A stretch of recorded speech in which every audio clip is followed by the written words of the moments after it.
channel, The Book of Knowledge. My name is Neha and my channel is all about studies, health and online marketing. So I will be giving you tips regarding these three topics. If you want me to make another videos regarding these three topics, you can comment me in the comment box so I can make it for you all. So today my topic is autonomic nervous system.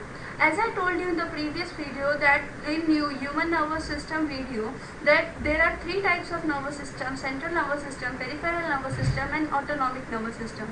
Central nervous system and peripheral nervous system I have already made a video and I will be giving the link in the description so that you can see it. So today here I am with my autonomic nervous system video.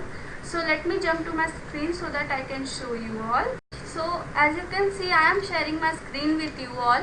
यहाँ मैंने लिखा है autonomic nervous system और आपको अगर human nervous system का detail video मैंने एक बनाया है वो भी आपको देखना है तो उसका भी लिंक मैं आपको डिस्क्रिप्शन में दे दूंगी सो दैट आप उसको देख सकते हो।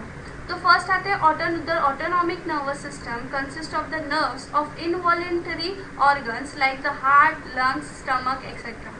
अब आपको इतना तो समझ गया होगा नर्वस सिस्टम जो भी मैसेजेस आते हैं आपके ग्लैंड से या आपके ब्रेन से, वो सारे बाकी के जो भी मतलब जिनको पहुंचाना है फंक्शन है ये उनका नर्वस सिस्टम वो सारे मैसेजेस पहुंचाते हैं। तो अभी ये जो ऑटोनॉमिक नर्वस सिस्टम है उसमें इनवॉलेंटरी ऑर्गन्स होते हैं जैसे हार्ट, लंग्स, स्टमक। ये सारे ऑर्गन्स को आप रोक नहीं सकते, वो अपने हिसाब से फंक्शन करते हैं। अगर आप अपने हार्ट बीट को रोकना या कोशिश करोगे रोकने की तो भी आप नहीं रोक सकते, और अगर आप रोक दिए तो मतलब आपका जो भी प्रॉब्लम है बॉडी का वो सब बहुत ज़्यादा बढ़ जाएगा। इवन आप रहोगे ही नहीं बिकॉज हार्ट बीट होना काफ़ी इंपॉर्टेंट है। फिर सेकेंड थिंग है स्टमक। स्टमक अगर आप कुछ खाते हो, आप खाए बिना खाए पिए तो रह ही नहीं सकते, तो अगर आप खाते हो तो उसका स्टमक में जो भी प्रोसीजर्स होते हैं वो होना काफ़ी ज़रूरी है। आपके लंग्स में जो भी आप पानी पीते हो, सांस लेते हो, रेस्पिरेटरी सिस्टम्स में, ये सारे तीनों चीज़ों का अलग अलग रोल है और काफ़ी इंपॉर्टेंट रोल है जिसे आप रोक नहीं सकते, और अगर आप रोकोगे तो आप ही को हार्मफुल होगा वो। सो इसके लिए इन्हें इनवॉलेंटरी ऑर्गन्स कहा जाता है क्योंकि इन्हें रोक नहीं सकते। It is not under the control of our will. मैंने आपको बताया ये हमारे कंट्रोल में बिल्कुल नहीं होता। अगर हम चाहें भी तो भी हमारे स्टमक का जो भी प्रोसीजर्स है वो रोक नहीं सकते। अगर आपके स्टमक में पेन हो रहा है तो आप सीधा खुद से ऑपरेशन कर ही नहीं सकते। सो वैसे ही हार्ट बीट आप आप कितना भी चाह लो कि आपका हार्ट बीट स्टॉप हो जाए बट वो स्टॉप नहीं होगा जब तक उसको प्रॉपर थिंग्स नहीं मिलते, वो स्टॉप होगा ही नहीं। तो वैसे ही आपके विल के हिसाब से ये सारे ऑर्गन्स नहीं चलते। अब आते हैं रिफ्लेक्स एक्शन में, यानी ये जो ऑटोनॉमिक नर्वस सिस्टम है उसी का टाइप है रिफ्लेक्स एक्शन। रिफ्लेक्स एक्शन के बारे में आपको ऑटोनॉमिक नर्वस सिस्टम के बारे में डिटेल वो कैसे वर्क करता है उसके बारे में दिया गया है। An immediate and involuntary response given to a stimulus from the environment is called as a reflex action. मैं आपको इसका एक ग्लिम्स दे देती हूँ, जैसे ये आप वीडियो में फोटोज में देख सकते हो।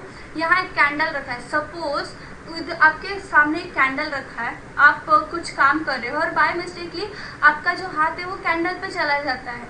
तो अगर आपको उसमें बर्न होता है, कुछ चटका थोड़ा सा भी लगा तो आप तुरंत अपना हाथ हटा लेते हो, यानी आपका ब्रेन एक सेकंड का भी ब्रेक नहीं लेता और आपका हाथ तुरंत हट जाता है। दूसरा भी एग्जांपल ले सकते हैं, जैसे हम हमारे दोस्तों के ग्रुप में रहते हैं, कभी कभी हम अकेले रहेंगे तो हमें कोई दोस्त डरा देगा या आपके फैमिली मेम्बर कोई भी अगर आपको झटके से डराता है तो आप 2 मिनट के एकदम साइलेंट हो जाते हो। आपका ब्रेन मतलब कुछ समझ ही नहीं पाता और तुरंत सडनली आपको कुछ भी किया जाए तो आपका मतलब तुरंत इंस्टेंट रिएक्शन आता है, तो उसे ही रिफ्लेक्स एक्शन के नाम से जाना जाता है। यहाँ आप देख सकते हो, यहाँ एक कैंडल रखा है, इस पे बाई चांस इसका हाथ चला गया तो ये आपका जो मसल्स है वो सीधे स्पाइनल कॉर्ड में आपको ये सेंसरी न्यूरॉन के थ्रू, सेंसरी न्यूरॉन यानी अफरेंट न्यूरॉन के थ्रू स्पाइनल कॉर्ड को इन्फॉर्मेशन जाएगा और स्पाइनल कॉर्ड तुरंत जाके ये मोटर न्यूरॉन स्टार्ट करेगा, यानी आपका इफरेंट न्यूरॉन स्टार्ट करेगा और आपका हाथ तुरंत हट जाएगा। सो आपका रिफ्लेक्स एक्शन ऐसे वर्क करता है। एंड इमीडिएट एंड इनवॉलेंटरी, यानी इनवॉलेंटरी मतलब आप उसको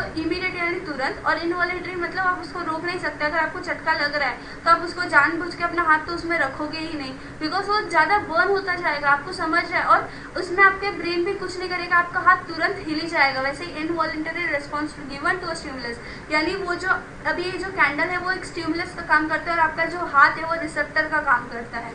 सो फ्रॉम द इन्वायरमेंट जब भी अगर आपको कुछ भी झटका लगता है तो आपका तुरंत इंस्टेंट रिएक्शन आता है, वैसे इमीडिएट रिएक्शन आता है। सो उसे ही रिफ्लेक्स एक्शन के नाम से कहते हैं, जाना जाता है। Sometimes we react to an incident without any thinking on our part और कंट्रोल ओवर द रिएक्शन। मैंने आपको इसका एग्जांपल बेस्ट है, जैसे फॉर सपोज आप खाना बना रहे हो, आपको झटके से चटका लगा तो आप तुरंत हाथ ऐसे हिला दोगे वहाँ से, क्यों? क्योंकि आपको पता है वो चटका लग रहा है, वो मेरे लिए हार्मफुल है, और उसमें आपका ब्रेन भी कुछ नहीं करेगा, आपका इंस्टेंट रिएक्शन अपने आप ही आ जाता है। This is a response given to a certain stimulus from the surrounding. यानी ये जो रिस्पॉन्स है वो हमारे सराउंडिंग, अभी आपके सराउंडिंग के हिसाब से ये रिस्पॉन्स होता है। अगर आपके बाजू में कोई कैंडल है ही नहीं, आपको झटका लगेगा ही नहीं, तो आप अपना हाथ बिना वजह क्यों हिलाओगे? सो ये सराउंडिंग पे टोटली बेस्ड रहता है। In such situations, proper control and coordination is achieved even without intervention of the brain। यानी इसमें ब्रेन का कुछ भी अगर जैसे ब्रेन उसमें हिस्सा ही नहीं लेगा तो भी इंस्टेंट रिएक्शन आता ही है। अगर आपको ब्रेन पता ही नहीं चलेगा फिर भी अपने मसल्स को फील होता है वो चीज़ कि हम अभी बर्न हो रहा है तो मुझे हाथ हटाना है, तो अपने हिसाब से भी कभी कभी हटा देता है। इसके लिए वो तुरंत एक्शन होता है वो सारी चीज़ों का। फिर आपको सबसे बेस्ट एग्जांपल ये जो फायर का मैंने आपको दिखाया पिक्चर, उसी से आपको एकदम क्लियरली समझ चुका होगा कि ये बेस्ट एग्जांपल। और सेकंड एग्जांपल जो बेस्ट हो सकता है वो कभी हम लोग नॉर्मल डेज में कभी कभी किसी को डराते हैं। सो अगर आप कोई डरता है तो मतलब उसका जो हमारा जो ब्रेन है वो 2 मिनट के लिए शांत हो जाता है, कुछ आपको बस ऐसे चौंकने जैसा शॉक जैसा रिएक्शन अपने आप ही आ जाता है, तो वो इंस्टेंट रिएक्शन होता है, रिफ्लेक्स एक्शन होता है। सो ये ऑटोनॉमिक नर्वस सिस्टम आपको समझ गया होगा। अब आते हैं यहाँ पे सोमैटिक नर्वस सिस्टम पे। सोमैटिक नर्वस सिस्टम क्या है? ये सोमैटिक नर्वस सिस्टम कभी कभी आपके पेपर में autonomic nervous system versus somatic nervous system distinguish करने के लिए भी आता है, बिकॉज ये जो है यहाँ आपने पढ़ा था ये इनवॉलेंटरी रिस्पॉन्स है, और यहाँ पे आप देख सकते हो ये वॉलेंटरी रिस्पॉन्स होता है। सोमैटिक नर्वस सिस्टम एक वॉलेंटरी रिस्पॉन्स है, यानी आप अपने ब्रेन को अपने हिसाब से अपने विल से आप इसको कंट्रोल कर सकते हो। तो सोमैटिक नर्वस सिस्टम एसएनएस और voluntary nervous system is the part of peripheral nervous system associated with the voluntary control of the body via skeletal muscles. यानी स्केलेटल मसल्स के थ्रू आपके बॉडी को कंट्रोल करता है। स्केलेटल मसल्स वो होते हैं जो आपके हड्डी के यहाँ पे मसल्स होते हैं, उन्हें स्केलेटल मसल्स कहा जाता है। वो उससे अपने आपके बॉडी को कंट्रोल करते हैं। और वॉलेंटरी कंट्रोल यानी आप अपने विल पावर से उसे कंट्रोल, अभी आप पानी पी रहे हो तो आपका हाथ अपने, अगर आपको रुकना है पानी पीते हुए तो आप अपना ग्लास नीचे रख सकते हो, आप रुक सकते हो। सो वैसे ये voluntary muscles, voluntary nervous system है जो अपने नर्व्स को कंट्रोल कर सकते हैं। The somatic nervous system consist of afferent nerves और सेंसरी नर्व्स। यहाँ मैंने आपको दिखाया अफरेंट नर्व्स और सेंसरी नर्व्स। ये अफरेंट नर्व्स है जो मैसेज स्पाइनल कॉर्ड को देता है, और सेंसरी नर्व्स अफरेंट और सेंसरी आपको पता ही है। फिर इफरेंट नर्व्स और मोटर नर्व्स, ये इसका भी आप देख सकते हो, ये स्पाइनल कॉर्ड के थ्रू जो भी मसल्स को रिस्पॉन्स है वो देता है, रिसेप्टर को इंफॉर्मेशन देता है। Afferent nerves are responsible for relaying sensation from the body to the central nervous system. यानी अफरेंट नर्व्स का काम होता है सेंसेशन जो भी आपके बॉडी में होता है वो सेंट्रल नर्वस सिस्टम तक पहुंचाना, यानी ब्रेन और स्पाइनल कॉर्ड तक पहुंचाना। Efferent nerves are responsible for sending out commands from CNS to the body, stimulating muscles contraction. They include all the non-sensory neurons connected with skeletal muscles and skin. यानी आपको जो भी मतलब ये होता है सेंसरी न्यूरॉन होता है, सेंसरी का ये एफरेंट न्यूरॉन होता है, वो मैंने आपको पहले ही बताया था, ये आपके ब्रेन तक देता है, यानी सीएनएस आपका जो है वहाँ तक आपका पूरा जो भी मैसेज है वो देता है। और फिर सीएनएस जो है वो मोटर न्यूरॉन के थ्रू आपके मसल्स को इन्फॉर्म करता है कि अभी आपको चटका लग रहा है, तो तुरंत ब्रेन पे इन्फॉर्मेशन जाएगा और ब्रेन तुरंत ये जो मोटर न्यूरॉन है उससे आपको मैसेज, आपके मसल्स को मैसेज करेगा कि आपको हाथ हटाना है, तो आपका हाथ अपने आप ही हट जाएगा। सो ऐसे वर्क होता है ये motor neuron, efferent neuron, motor neuron, efferent sensory neuron, ये सारे वर्क्स ऐसे होते हैं इनके। ये सोमैटिक और ऑटोनॉमिक दोनों एक मतलब आप डिस्टिंग्विश करके बहुत काफ़ी अच्छे से समझ सकते हैं ये दोनों चीज़ों को।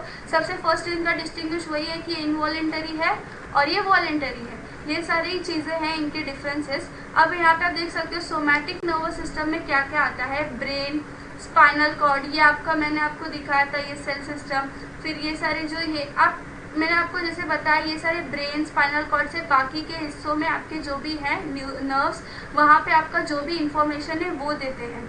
सो आई होप आपको ये ऑटोनॉमिक सिस्टम और सोमैटिक नर्वस सिस्टम आपको अच्छी तरह से समझ गया हो। और आपको अगर समझ गया हो so if you like it please like share and subscribe it so that I can make another videos for you all. अब नेक्स्ट वीडियो में मैंने आपको बताया था ह्यूमन नर्वस सिस्टम का, आप एक बार डिटेल वीडियो देखेंगे तो आपको समझ आएगा नर्वस सिस्टम के कितने टाइप्स होते हैं ह्यूमन नर्वस सिस्टम में।